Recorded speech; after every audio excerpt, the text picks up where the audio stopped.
Hey everybody, welcome back out to sea. It's the Mariner of the Seas. It's the Buckeye Cruise, and we've got the headliner, the main event, Don't do that. the legend, JT Barrett. It's been a while since we got to catch up. Appreciate it. The man, his record speaks for itself, and it's fun to be out here and catch up with you. And I know that for all of the rest of the Buckeyes that are out here and Buckeye Cruise and the foundation and the fight against cancer, how much it means to you all. And Absolutely. How's it been? What draws you out to do this? I mean, the cause, right? You know, we're raising a lot of money for terrible disease and cancer, but with that, you know, there's a lot of people, you know, trying to contribute in order to, you know, figure out a way in order to beat it. So I think that's obviously the main thing. And then, I mean, we're a cruise full of Buckeyes, right? Like it's something, you know, you say it and it's just like, it's hard to believe, and then you come be a part of it, and it's truly just a family environment.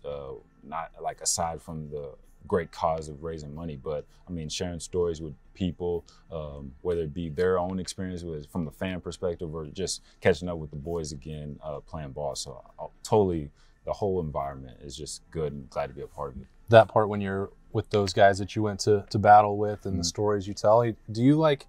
Some guys are talking about the bad memories, like the games that got away, or the good. Like, which way do you like to go? Which one? It's funny because you get all of them, right? Like, I mean, we had conversations where, you know, we were talking how we were upset, you know, losing to Michigan State in 2015, right? Like, we shouldn't have lost that game. So I mean, that was, you know, bad part. And then, you know, the other funny stories of just like maybe just locker room stuff, or, you know, we were on this road trip and this happened or something like that. So it's you get good, bad, funny, all of them, but it's part of it. You know what I'm saying? It's crazy to think about, you know, that time that when we were in school and how fast it went.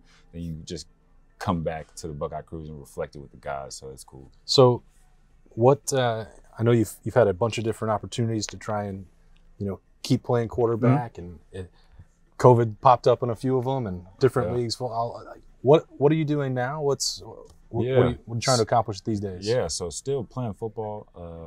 I fortunately have a chance to go play in the CFL with Edmonton Elks.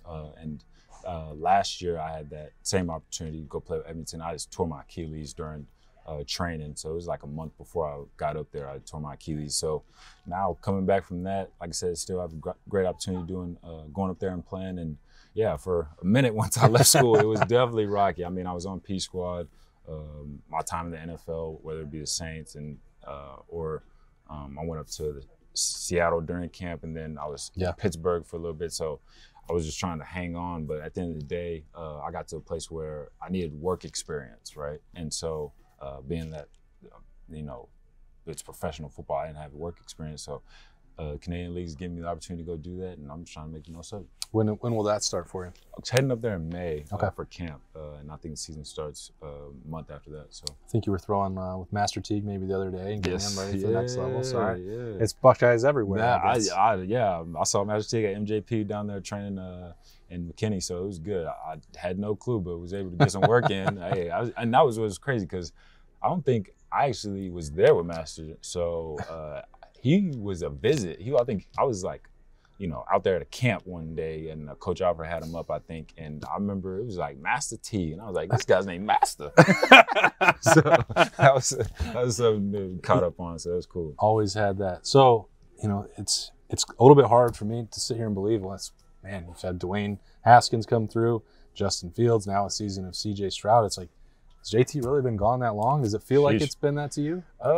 Yeah, I think it's interesting. You know, you look up and how many years it goes by, but yeah, it's been quite some time, and but it was a great time. I think the people I played with, and you know, the coaches I was able to play under, so it was just a great time for me in my life, and wouldn't trade the guys we was with. It was that time in Ohio State history was I don't know too much. I know a little bit about my Buckeye history, and then after we left, we had some great times being Buckeyes, but that period of 2013 to 2017 for me, what a time to be a Buckeye. There's a lot of shiny rings, I think. Hey, what a time to be a Buckeye, let me tell you. So fortunate. All right, so if this team is going to get back and do something that you guys accomplished in 2014, CJ Stroud's going to have to play a big part in that. When you watch him, what did you think of year one? What strikes you about his ability and that pressure pack position that you played? I think, I mean, it's interesting. Haven't had conversations with CJ before, but watching from afar, I think our situations were a little similar, but not crazy. He had like a full spring, being able to prepare and compete as far as being a starter and stuff like that. But I say that just because people were coming after him the first couple games, man. Yeah. Especially, losing the Oregon, things like that. And I remember losing to Virginia Tech my second game and what that felt like, and it didn't feel like, it was a little rough, coming in. But I think the way he's handled it and, going about the season, he's calm, poised. He throws ball at an extremely high level. So, I think he's going up from here as far as the things he's been able to do. And I know Coach Day is going to do his best to make sure he's going to be successful. So I think it's going to be good. Is that part that you brought up, like he kind of referenced this in September, like he knew what the criticism was. Mm-hmm. He was very active on social media. And I talked to him later in the season, like, well, I had to turn off notifications. Like it was too much of it. The Boilermaker that is that position. Mm-hmm. Like, so few people can relate to what you went through. Yeah, it's interesting. Like I said, it was mine happened right after we played Navy. So right after my first game, it came down on me pretty hard losing to Virginia Tech. And at that time, it was I don't know how to say it. Like it was hard, no doubt, but I feel like I was able to recognize, where those people were really coming from. They were like, the stuff I was reading in those comments, that were coming from a real hateful, hurtful place, right? And so I remember just reading and was like, man, these guys are really angry. But then I asked myself, or then it was one of those things where it was like, did y'all not know that I was trying to do everything I could in order to win? Yeah. You know what I'm saying? Yeah. So like trying to, put it in perspective, like I tried everything I could in order to win that game. It did not turn out well. I played bad. And this is how you feel about me, which is okay. But I think it's a little much, know? So I was able to step back and just have that, perspective about it and recognize that there's going to be some people that, aren't going to care for me. And that's okay. But I'm also not trying to, please those people as well. So I remember, like I said, just looking back at those messages and be like, man, these guys are really angry. Like they probably need to go see somebody about that, because I don't think you need to talk to other humans like that. Sure. So, and I turned my notifications off real quick, and it's just one of those things where social media isn't real life. Yeah. And that's just what it is. It just seems like, and you're also 18 years old, and you guys are in this era now where you always had a phone like that. I always wonder how difficult it must be, not just what you're hearing, but like to remove yourself from that and focus on what matters. Absolutely. I think it's for anybody in this day and age, in order to take the time out to, hey, I'm away from my phone for even 2 hours. I think some people might struggle, right? So but I think that's something you work on and recognize that there was a time where, hey, you didn't have the phone on your hip. And you know what? You survived, right? So it's one of those things, you break it down and it's just like, you start piecing it together. Like, yeah, it's not a crazy thing in order to, not have my notifications on.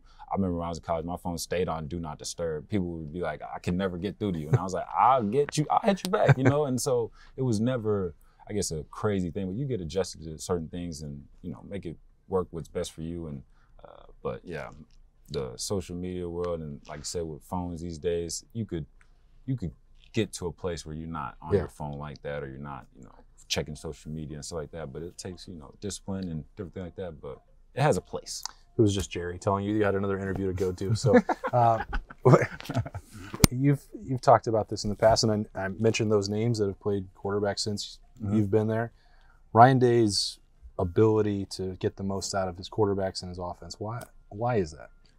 I think his approach to the game is very calm.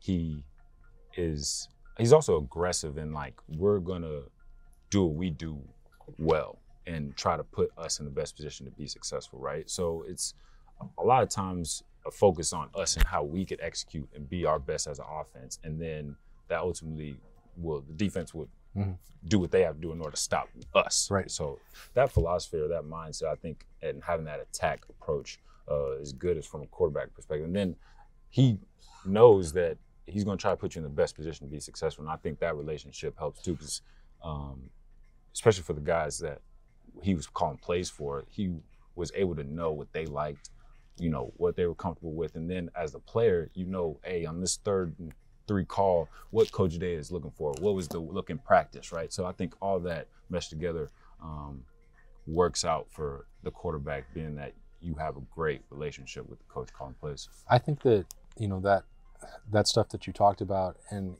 you've mentioned in the past, like that there's no panic with Ryan Day and the way he goes about it. And he seems so cool and calm at all times, but there's also another side of him. Oh, yeah. And you must know how last November and what happened in the big house, how that must be sitting with him. Yeah, and that's the thing.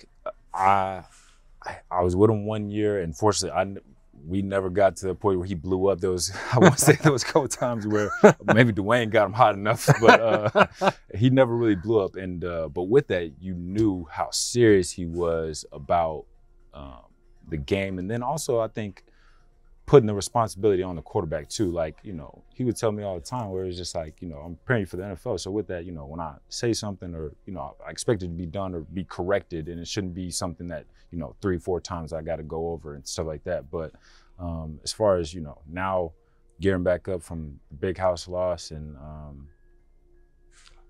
what this offseason looked like, Coach Mick had them boys doing, I could only imagine they're going to be ready to go. Well, I mean, you've got that nice collection of gold pants, so I know you want to see that. Is that what you get asked about most when you're out signing autographs and meeting out the people of the Buckeye Cruise? Yeah, I think definitely this go around is how many times we beat Team North? And it was four times beat Team North. Yes, sir, absolutely. Make it clear. So, but I mean, that was I think one of the greatest accomplishments. I mean, that was such an important game, and Coach Meyer I think did a great job for all of us to understand the importance of that game, the responsibility not only to the players in the past, but he would be like, this is for the state of Ohio. Yeah. And you felt that. I get chills thinking about it now, because it means something to a lot of people. And with that being said, don't lose. Yeah. That was the thing. Like, it's hard for me. I mean, we did lose this past year, but like personally, like, it's hard to wrap my head around losing to the team. That's right. Because we couldn't, like, you don't do it. Right. So, I mean, I think we definitely got hit in our mouths this past year, but we'll shake that. All right. He's got some gold pants, silver footballs, a bunch of Big Ten championship rings, a national championship ring. Pretty. I don't know where you keep it all, but his name's all over the record book. It's JT Barrett. It's great to catch up with him on the Buckeye Cruise. You can get more of our coverage of the Ohio State Buckeyes at lettermenrow.com. See ya. Appreciate it.